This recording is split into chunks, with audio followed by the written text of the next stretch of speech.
പേരുണ്ടാവും. ഇവിടുത്തെ വിഷയം എന്താ? ഈ സിനിമ ഇതിനകത്ത് കാണാൻ പറ്റില്ലെന്നേ പറഞ്ഞുള്ളൂ. ആയിക്കോട്ടെ, എന്തോ ആയിക്കോട്ടെ. ഞങ്ങള് വനിതകൾക്ക് ഈ സിനിമ കാണാൻ അതിനകത്ത് താല്പര്യമില്ല, അത്രേ ഉള്ളൂ. പറഞ്ഞാ ഇവിടെ ഞാൻ ചോദിച്ചിട്ടാണ് അങ്ങോട്ട് വന്ന് പറഞ്ഞത്. വനിതകളോടെല്ലാം ഞാൻ ചോദിച്ചിട്ടാ പറഞ്ഞത്.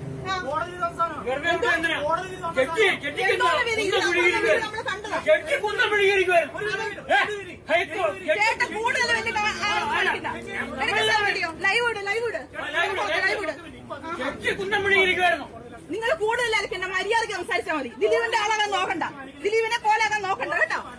ഞാൻ ഇന്നലെ ഫാമിലി ആയിട്ട് കേശവദാസപുരത്ത് നിന്ന് അടൂരിലേക്ക് വരികയായിരുന്നു. പത്തനംതിട്ടയാണ് എന്റെ സ്വന്തം ദേശം. അപ്പൊ അടൂര് വരെയുള്ള ടിക്കറ്റ് എടുത്ത് വരാനാണ് KSRTC ബസ്സിൽ കയറിയത്. സൂപ്പർ ഫാസ്റ്റ് ആയിരുന്നു, കൽപ്പറ്റ ബസ് മറ്റോ ആയിരുന്നു. അപ്പം അതിൽ കയറിയപ്പോഴേ എന്റെ മോന് സീറ്റിൽ ഇരുന്ന് കഴിഞ്ഞപ്പോൾ മോൻ പറഞ്ഞു, അമ്മേ ദേ ആ വഷളന്റെ സിനിമയാണല്ലോ ഇതിനകത്ത് ഇട്ടേക്കുന്നതെന്ന് ചോദിച്ചു. അപ്പോഴാണ് ഞാനിത് ശ്രദ്ധിക്കുന്നത്. അപ്പോൾ ശ്രദ്ധിച്ചപ്പോൾ ഇതാണ് ദിലീപിന്റെ പറക്കുന്ന കളി എന്നുള്ള സിനിമ ഇട്ടേക്കുന്നു. അപ്പോൾ ഞാൻ കേശവദാസപുരത്ത് നിന്ന് അടൂര് വരെ 2-2.5 മണിക്കൂർ ഞാൻ ഈ സിനിമ കണ്ടുകൊണ്ടിരിക്കാൻ എനിക്ക് ബുദ്ധിമുട്ടുള്ളത് കൊണ്ട്, ഇപ്പോഴത്തെ സാഹചര്യത്തിൽ പ്രത്യേകിച്ചും ബുദ്ധിമുട്ടുള്ളത് കൊണ്ട് ഞാനിത് കണ്ടക്ടറോട് അറിയിച്ചു.